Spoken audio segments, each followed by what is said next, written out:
M G space T V کی video میں ایک بار پھر سے خوش آمدید۔ آج کی اس ویڈیو میں ہم اللہ تعالیٰ کی شان کے بارے میں کچھ قرآنی آیات کا حوالہ دیں گے، جن میں ہم آپ لوگوں کو بتائیں گے اللہ تعالیٰ کی ذات کتنی بڑی، رحیم اور رحمت کرنے والی ہے، اور تمام جہانوں کا پیدا کرنے والا ایک اللہ ہے، اور وہی عبادت کا مستحق ہے، اس کے سوا کوئی معبود نہیں ہے۔ وہ یہ حقیقت ہے جس کی دعوت نہ صرف رسول اللہ صلی اللہ علیہ وسلم نے ساری امت کو دی، بلکہ پچھلے تمام انبیاء علیہ السلام کی دعوت اور آسمانی شریعتوں کا اصل محور بھی یہی وحدانیت کی تعلیم رہی ہے۔ رسول اللہ کے لائے ہوئے دین اسلام کی اصل اساس بھی یہی وحدانیت ہے، یعنی اللہ کو ایک مانا جائے اور اس کے ساتھ کسی غیر کو شریک نہ کیا جائے۔ اس کائنات میں اللہ تعالیٰ نے توحید پر دلالت کرنے والے بے شمار نشانیات پھیلا دی ہیں اور پھر ان میں غور و فکر کرنے کی دعوت دی ہے۔ سورۃ البقرہ کی آیت نمبر 164 کا مفہوم ہے: بلا شبہ آسمانوں اور زمینوں کے پیدائش میں، رات و دن کے ہیر پھیر، ایک دوسرے کے بعد آنے جانے میں، ان کی کشتیوں اور جہازوں میں جو آسمانوں کے فائدے کی چیزیں لے کر سمندروں میں چلتے پھرتے ہیں، بارش کے پانی میں جسے اللہ آسمان سے برساتا ہے، پھر اسے مردہ زمین کو زندگی بخشتا ہے اور زمین میں ہر قسم کے جاندار مخلوقات کو پھیلاتا ہے، ہواؤں کی گردش میں اور ان بادلوں میں جو آسمان اور زمین کے درمیان تابع فرما بنا کر رکھے گئے ہیں۔ بے شمار نشانیاں ہیں ان لوگوں کے لیے جو عقل سے کام لیتے ہیں اور غور فکر کرتے ہیں۔ اس آیت میں اللہ تعالیٰ نے اپنی جن نشانیوں میں عقل مندوں کو غور فکر کرنے کی دعوت دی ہے، ان میں سب سے پہلے زمین اور آسمان کی پیدائش کا ذکر ہے۔ کائنات میں غور و فکر کا دائرہ بہت وسیع ہے، اس میں جتنا تصور کیا جائے گا اتنا ہی اس کے اسرار و رموز منکشف ہو جائیں گے اور خالق کائنات کی عظیم قدرت پر ایمان و یقین میں اضافہ ہوگا۔ آسمان و زمین کی پیدائش کا ذکر اور ان میں غور و فکر کرنے کی دعوت قرآن پاک کی ہے، اور بھی آیات ہیں، چند آیات کا ترجمہ ہم یہاں پیش کرتے ہیں۔ ایک آیت کا مفہوم ہے: اللہ وہ ہے جس نے آسمانوں کو بغیر ستونوں کے بلند کر رکھا ہے کہ اسے تم دیکھ رہے ہو۔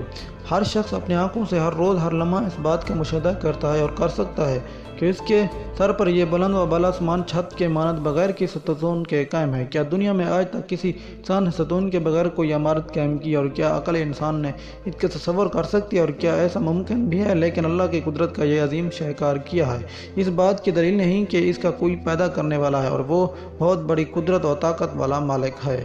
کہ اللہ کے بارے میں تمہیں شک ہے جو آسمانوں اور زمینوں کا پیدا کرنے والا ہے؟ اے لوگو، اپنے اس رب کی عبادت کرو جس نے تمہیں اور تم میں سے پہلے کے لوگوں کو پیدا کیا تاکہ تم پرہیزگار بن جاؤ، جس نے تمہارے لیے زمین کو فرش اور آسمان کو چھت بنایا، آسمان سے بارش کو برسایا، پھر اس سے تمہاری روزی کے لیے پھر نکالے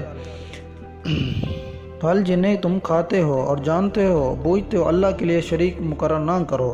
اور ہم نے ہی آسمان کو محفوظ چھت بنایا، لیکن لوگ اس کی نشانیوں سے منہ موڑتے ہیں، یعنی اللہ کی قدرت کی عظیم نشانیوں میں غور و تدبر نہیں کرتے بلکہ اس سے منہ موڑ کر گزر جاتے ہیں۔ اللہ تعالیٰ کا ارشاد ہے: اللہ ہی ہے جس نے تمہارے لیے زمین کو ٹھہرنے کی جگہ اور آسمان کو چھت بنایا اور تمہاری صورتیں بنائی اور بہت اچھی بنائی اور تمہیں عمدہ چیزیں کھانے کو دیں، یہی اللہ تمہارا پروردگار ہے۔ بس اللہ بہت ہی برکتوں والا اور سارے جہانوں کا پروردگار ہے۔ زمین کو اللہ نے ٹھہرنے کی جگہ جائے قرار بنایا، یعنی اس قابل بنایا کہ اس زمین پر انسان زندگی گزار سکیں اور اس میں قیام کر سکیں، اور نہ اسے اتنی سخت بنایا کہ انسان سردی گرمی سے بچنے کے لیے اس پر گھر وغیرہ تعمیر نہ کر سکے، اور نہ اتنی نرم بنایا کہ کوئی چیز اور خود انسان اس پر ٹھہر ہی نہ سکے۔ پھر اس زمین پر اسی اللہ نے اپنی حکمت سے مضبوط پہاڑ رکھ دیے تاکہ اس کا توازن برقرار رہے اور وہ انسانی کی بوجھ سے ادھر ادھر نہ ڈولے۔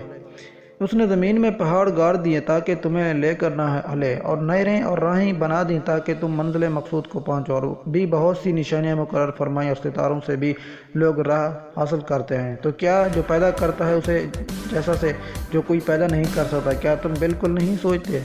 آسمان قدرت الہی کا اس اعتبار سے بھی مظہر ہے کہ وہ نہایت بلند ہے، اس کی بلندی کا صحیح ادراک انسانی عقل شاید نہ کر سکے۔ اس نیلگوں آسمان کے نیچے بے شمار کواکب اللہ کے حکم سے گردش کر رہے ہیں۔ کرۂ ارض پر انسانی زندگی کی بقا اور اس کی منفعت کے پیش نظر چاند، سورج دو اہم سیارے ہیں جن کے گردش سے لیل و نہار اور سال کے موسموں کی تبدیل واقع ہوتی رہتی ہے۔ ان بے شمار نشانیوں کی بدولت انسان کو چاہیے کہ اللہ تعالیٰ کے ساتھ کسی کو شریک نہ ٹھہرایا جائے اور صرف اللہ کی عبادت کی جائے۔ امید کرتا ہوں آپ کو یہ آج کی ویڈیو پسند آئی ہوگی۔ اگر آپ کو یہ ویڈیو اچھی لگی ہے تو ہمارے چینل کو سبسکرائب کریں، ویڈیو کو لائک اور شیئر ضرور کریں۔ Thanks for watching this video. اللہ حافظ۔